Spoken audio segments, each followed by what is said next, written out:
Greetings, YouTubers. How are you? How are you doing? Well, I hope you're doing pretty good, because I'm not doing too bad myself.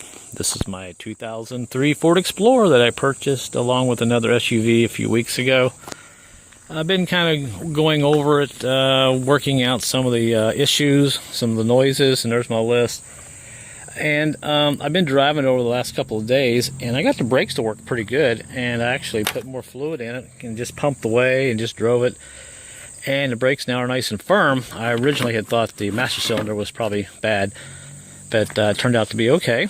Now, like I said, I've been driving it, and once in a while I'd hit a bump, and it felt like one of the tires were bouncing really bad, and when I would go off the edge of the road, it felt like it would pull to the right. I checked everything the other day on the front end. I couldn't find anything bad, and so I decided to take the wheels off on the front again, and lo and behold, it turns out I have a broken sway bar end link, which is right there. Can you see that?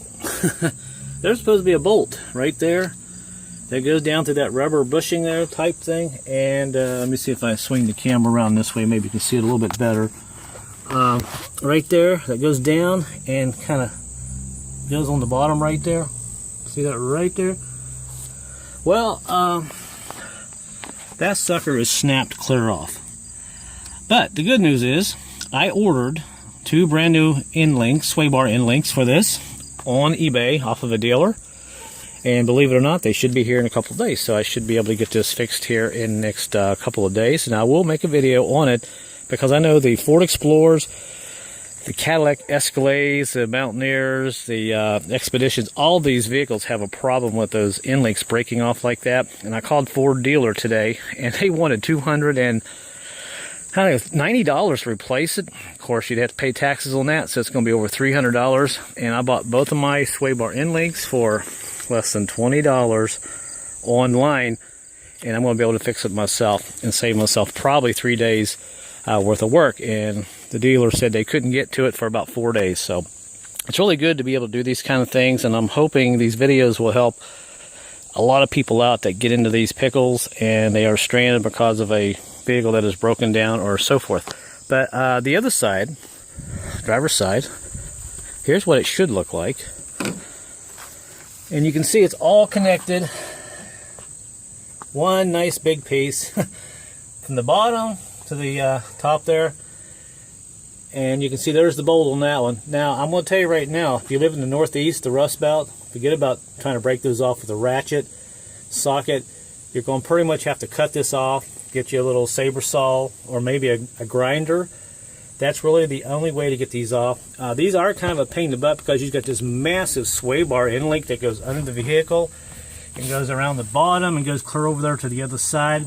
That's what I'm going to have to deal with when I go to replace these. But my purpose in making this video is, I'm going to make a video. I'm going to show you how to do this when these parts get here in a couple of days. And I'll go ahead and put a link at the bottom of the video here toward the end of when I do that. But if you have any noises on the front end of your vehicle, get under there and just check.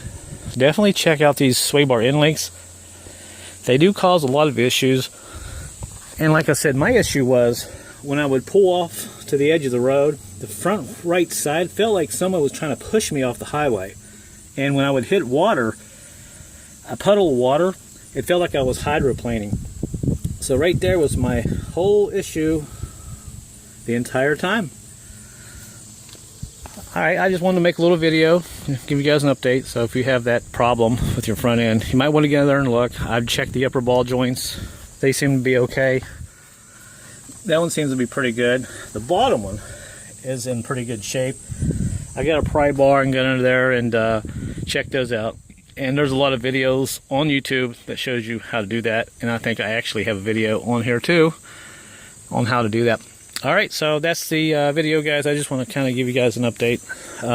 If you see something like that broken, more than likely you can fix it yourself if you've done a little bit of work on your vehicle, and it will help you out and save you a lot of money and time.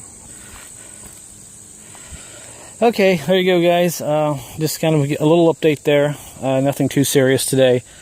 But it'll get serious later this week because I ordered 2 upper control arms and ball joints for my Expedition on both sides that I'm going to be replacing. And of course I'll have video for that. And these here are pretty big. The Expedition seems to be a little bit easier to change, but who knows, maybe I'll do a video on that later. Maybe I'll replace these, I don't know. We'll see if I can get a few more months out of them, and I'll check them. Then if they're getting bad, maybe I'll replace them. But the big issue is right here.